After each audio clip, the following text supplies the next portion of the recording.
of these? I got a little obsessed with mine. In fact, I got a little obsessed with all my stuff. Have you ever wondered where all the stuff we buy comes from and where it goes when we throw it out? I couldn't stop wondering about that, so I looked it up. And what the textbook said is that stuff moves through a system from extraction to production to distribution to consumption to disposal. All together, it's called the materials economy. Well, I looked into it a little bit more. In fact, I spent 10 years traveling the world, tracking where our stuff comes from and where it goes. And you know what I found out? That is not the whole story. There is a lot missing from this explanation. For one thing, this system looks like it's fine. No problem. But the truth is, it's a system in crisis.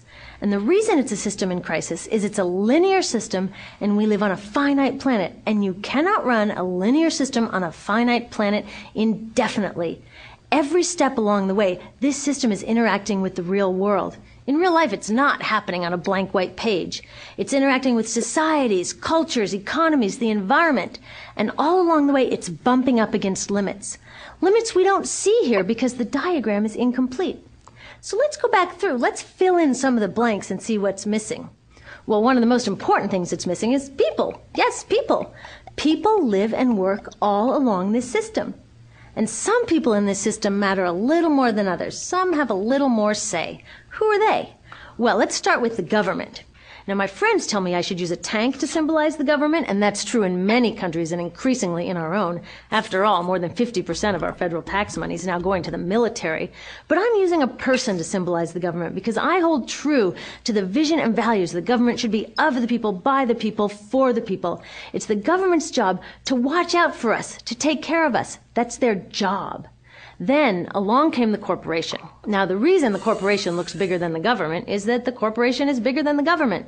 Of the 100 largest economies on Earth now, 51 are corporations. And as the corporation has grown in size and power, we've seen a little change in the government where they're a little more concerned in making sure everything's working out for those guys than for us. Okay, so let's see what else is missing from this picture. We'll start with extraction, which is a fancy word for natural resource exploitation, which is a fancy word for trashing the planet. What this looks like is we chop down the trees, we blow up mountains to get the metals inside, we use up all the water, and we wipe out the animals. So here we are running up against our first limit. We are running out of resources. We are using too much stuff. Now, I know this can be hard to hear, but it's the truth, so we've got to deal with it. In the past 3 decades alone, 1/3 of the planet's natural resource base has been consumed. Gone. We are cutting and mining and hauling and trashing the place so fast that we're undermining the planet's very ability for people to live here. Where I live, in the United States, we have less than 4% of our original forests left. 40% of the waterways have become undrinkable. And our problem is not just that we're using too much stuff, but we're using more than our share. We have 5% of the world's population, but we're using 30% of the world's resources and creating 30% of the world's waste. If everybody consumed at U.S. rates, we would need 3 to 5 planets. And you know what? We've only got 1. So my country's response to this limitation is simply to go take somebody else's. This is the third world, which some would say is another word for our stuff that somehow got on somebody else's land. So what does that look like? The same thing, trashing the place. 75% of global fisheries now are fished at or beyond capacity. 80% of the planet's original forests are gone. In the Amazon alone, we're losing 2,000 trees a minute. That is 7 football fields a minute. And what about the people who live here? Well, according to these guys, they don't own these resources, even if they've been living there for generations. They don't own the means of production, and they're not buying a lot of stuff. And in this system, if you don't own or buy a lot of stuff, you don't have value. So next, the materials move to production. And what happens there is we use energy to mix toxic chemicals in with the natural resources to make toxic contaminated products. There are over 100,000 synthetic chemicals in use in commerce today. Only a handful of them have even been tested for health impacts, and none have been tested for synergistic health impacts. That means when they interact with all the other chemicals we're exposed to every day. So we don't know the full impact on health and the environment of all these toxic chemicals, but we do know one thing. Toxics in, toxics out. As long as we keep putting toxics into our industrial production systems, we're going to keep getting toxics in the stuff that we bring into our homes and workplaces and schools, and our bodies.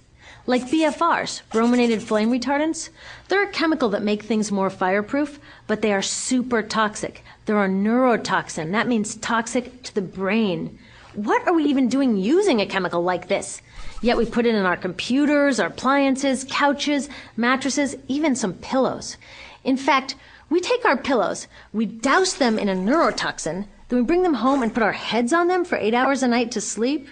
Now, I don't know, but it seems to me in this country with so much potential, we could think of a better way to stop our heads from catching on fire at night. Now, these toxics build up the food chain and concentrate in our bodies. Do you know what is the food at the top of the food chain with the highest level of many toxic contaminants? Human breast milk. That means that we've reached a point where the smallest members of our societies, our babies, are getting the highest lifetime dose of toxic chemicals from breastfeeding from their mothers. Is that not an incredible violation? Breastfeeding must be the most fundamental human act of nurturing. It should be sacred and safe. Now, breastfeeding is still best, and mothers should definitely keep breastfeeding, but we should protect it. They should protect it. I thought they were looking out for us. And of course, the people who bear the biggest brunt of these toxic chemicals are the factory workers, many of whom are women of reproductive age. They're working with reproductive toxins, carcinogens, and more. Now I ask you, what kind of woman of reproductive age would work in a job exposed to reproductive toxins except for a woman with no other option? And that's one of the beauties of this system. The erosion of local environments and economies here ensures a constant supply of people with no other option. Globally, 200,000 people a day are moving from environments that have sustained them for generations into cities, many to live in slums, looking for work, no matter how toxic that work may be. So you see, it's not just resources that are wasted along this system, but people too. Whole communities get wasted.